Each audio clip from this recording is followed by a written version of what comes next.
क्या आपने कभी किसी ऐसी सिचुएशन की कल्पना की है जिसमें आप हजार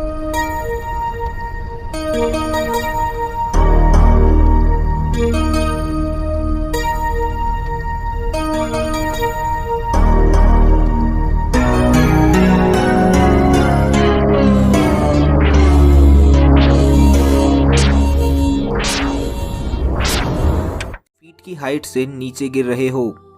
अगर मैं ड्रीम्स की बात करूं तो वहां हमारे नीचे गिरते ही हमारी आंखें खुल जाती हैं। लेकिन अगर यही घटना हमारे साथ रियल लाइफ में हो तो? आज हम एक ऐसी ही घटना की बात करने वाले हैं जब एक 17 साल की लड़की 10,000 फीट की हाइट से नीचे गिर गई थी। ये घटना स्कूल कंप्लीट की। जूलियन की मां लाइमा शहर में काम करती थी, जबकि उसके पिताजी अमेजन रेन फॉरेस्ट में वाइल्ड लाइफ पर रिसर्च करते थे। इसलिए जूलियन अपनी मां के साथ जल्द से जल्द अपने पिता के पास अमेजन रेन फॉरेस्ट के एक रिसर्च स्टेशन पर जाना चाहती थी। लेकिन 23 दिसंबर को जूलियन के स्कूल में ग्रेजुएशन सेरेमनी थी और जूलियन भी अपनी स्कूल लाइफ के इस अंतिम फंक्शन को अटेंड करना चाहती थी। सो दोनों ने फैसला लिया कि वे 24 दिसंबर को अपनी यात्रा कंटिन्यू करेंगी। लेकिन 25 दिसंबर को क्रिसमस होने के कारण सभी फ्लाइट्स पहले से ही बुक थी। ऐसे में उनके सामने एकमात्र ऑप्शन था लैंसा एयरलाइन।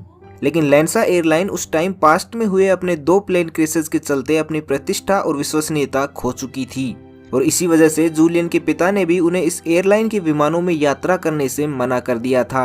लेकिन पिता से मिलने की बेताबी के चलते जूलियन और उसकी मां ने इस सलाह को नेगलेक्ट कर लैंसा की फ्लाइट 508 में अपनी टिकट्स बुक करवा ली। फ्लाइट 508 को 24 दिसंबर को सुबह जल्दी ही उड़ान भरनी थी, लेकिन खराब मौसम के चलते उड़ान को 7 घंटे के लिए डिले कर दिया गया। फाइनली दोपहर को फ्लाइट 508 ने लाइमा से लक्कीटोस के लिए उड़ान भरी। शुरुआत में सब ठीक चल रहा था, लेकिन थोड़ी देर बाद ही मौसम अचानक बदलने लगा। प्लेन के चारों तरफ घने काले बादल छाने लगे। कुछ देर बाद ही प्लेन के चारों तरफ अंधकार छा चुका था। ऐसा लग रहा था जैसे कुछ ही देर में कोई भयंकर तूफान आने वाला है। जैसे ही फ्लाइट 508 21,000 फीट के एल्टीट्यूड पर पहुंची तो अमेजन रेन फॉरेस्ट के ऊपर उस एरिया में खराब मौसम अब तूफान में बदल चुका था। चारों तरफ तेज हवाएं चल रही थी और बिजली किसी सांप की तरह प्लेन के चारों तरफ मंडरा रही थी। लेकिन इतने खराब मौसम के बावजूद भी क्रू ने उड़ान को कंटिन्यू रखने का फैसला किया, क्योंकि फेस्टिवल सीजन के चलते उन पर निश्चित समय पर डेस्टिनेशन एयरलाइन कोई भी नुकसान नहीं उठाना चाहती थी। सो फ्लाइट को इसी एल्टीट्यूड पर आगे बढ़ाने का निर्णय लिया गया।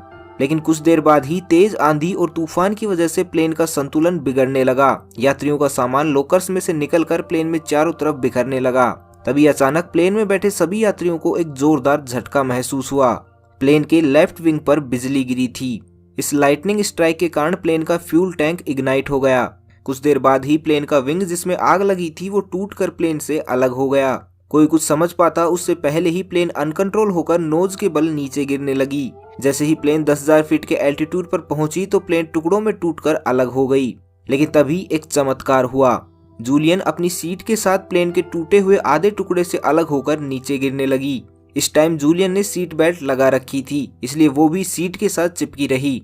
जूलियन को इस टाइम केवल हवा की तेज आवाज और अपने चारों तरफ घूमता हुआ जंगल ही दिखाई दे रहा था। हालांकि कुछ देर बाद ही इतनी ऊंचाई से गिरने के डर के कारण जूलियन अपनी चेतना खो चुकी थी, जिसके कारण वो हवा में ही बेहोश हो गई।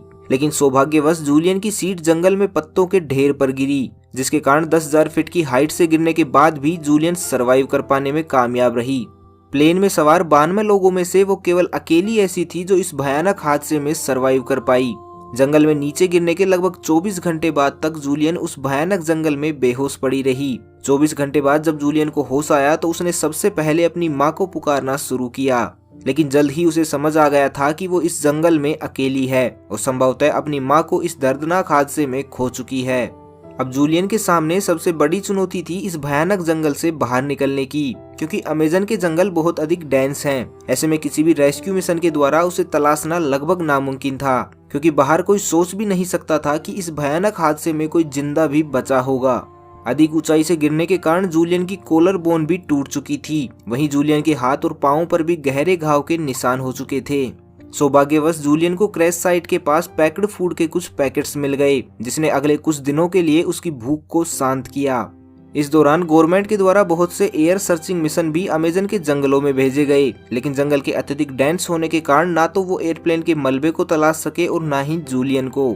जूलियन भी अब तक यह समझ चुकी थी कि उसे इस मुसीबत से खुद ही निकलना होगा। हालांकि जूलियन के पिता अमेजन के जंगलों में रिसर्च करते थे और जूलियन भी बहुत बार उनके साथ उनके रिसर्च स्टेशन पर रुकती थी।